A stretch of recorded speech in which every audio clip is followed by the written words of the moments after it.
আসসালামু আলাইকুম। সম্মানিত মাছ চাষী ভাই বন্ধুগণ, সবাইকে জানাই আমাদের নার্সারির পক্ষ থেকে আন্তরিক শুভেচ্ছা। মাছ চাষী ভাই বন্ধুগণ, আজকে আমি আপনাদের মাঝে কয়েকটি মাছ নিয়ে গুরুত্বপূর্ণ আলোচনা করব। যারা আমাদের চ্যানেলের মধ্যে নতুন, অবশ্যই আমাদের চ্যানেলটিকে সাবস্ক্রাইব করবেন নতুন ভিডিও পাওয়ার জন্য।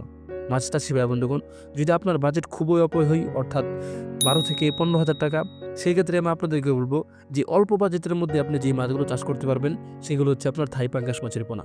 এবং এই মাছগুলো যদি আপনি ৩ থেকে ৩.৫ মাস চাষ করেন, সেই ক্ষেত্রে দেখা যাবে আপনার কালচার শেষে কমপক্ষে ২ থেকে ২.৫ লক্ষ টাকা বা ২ লক্ষ টাকার মতো আপনি বাজারের মধ্যে এই মাছগুলো বিক্রি করতে পারবেন, যদি আপনি আপনার কালচারটা সুন্দরভাবে পরিপূর্ণ করতে পারেন। অর্থাৎ ১৫,০০০ টাকার মাছ আপনি কালচার শেষে কমপক্ষে ২ লক্ষ টাকা বিক্রি করতে পারবেন। দ্বিতীয়ত যে মাছগুলো রয়েছে, আপনারা যে মাছগুলো দেখতে পাচ্ছেন, এই মাছগুলো হচ্ছে অরিজিনাল দেশি শিং মাছের পোনা এবং এগুলো আমরা গবেষণা করে দেখেছি যে যদি আপনারা এই মাছগুলো সুন্দরভাবে চাষ করতে পারেন, অর্থাৎ ১৫ থেকে ২০,০০০ টাকা বাজেট যদি আপনার হয়, তো সেই ক্ষেত্রে আপনার দেখা যাবে যে এই মাছগুলো আপনার সময় একটু বেশি লাগবে, অর্থাৎ ৪ মাস সময় লাগবে। ৪ মাস পরে কিন্তু আপনি এই মাছগুলো আপনার বাজারের মধ্যে কমপক্ষে ৩ লক্ষ টাকা বা ৩.৫ লক্ষ টাকা এই মাছগুলো বাজারের মধ্যে বিক্রি করতে পারবেন, যদি আপনি আপনার কালচারটা সুন্দরভাবে পরিপূর্ণ করতে পারেন। সর্বশেষ যে মাছগুলো রয়েছে সেগুলো হচ্ছে আপনার বাটকাপ মাছের পোনা।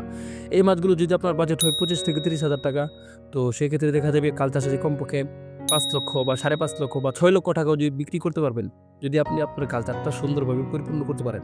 মাছ চাষী ভাই বন্ধুগণ, আপনারা আমাদের এই ভিডিওর মধ্যে যে ৩ ধরনের মাছ রয়েছেন দেখেছেন, এই মাছগুলো আপনি খুবই অল্প বাজেটে আপনার পুকুরের মধ্যে ছেড়ে আপনি বেশি লাভবান হয়ে এই মাছগুলো বাজারের মধ্যে তুলতে পারবেন, যদি আপনি আপনার কালচারটা সুন্দরভাবে পরিপূর্ণ করতে পারেন। তো সেই ক্ষেত্রে আমি আপনাদেরকে বলব যে কালচারের ক্ষেত্রে এই ৩ ধরনের মাছ একই সিস্টেমে চাষ করার পদ্ধতি। আপনি এই ৩ মাছকে আপনি ফিড খাবার খাইয়ে চাষ করতে পারবেন এবং যে পুকুরের মধ্যে চাষ করবেন সেই পুকুরটিকে অবশ্যই সুন্দরভাবে মেরামত করে নিতে হবে এবং পুকুরের আশপাশে যদি ভাঙা থাকে সেক্ষেত্রে অবশ্যই এই বিষয়টির প্রতি গুরুত্বপূর্ণ দিতে হবে। পুকুরের চতুর্পাশগুলো শক্তভাবে বেঁধে নিতে হবে এবং যদি সম্ভব হয় পুকুরের চতুর্পাশ দিয়ে আমরা নীল নেট দিয়ে বেঁধে দেব।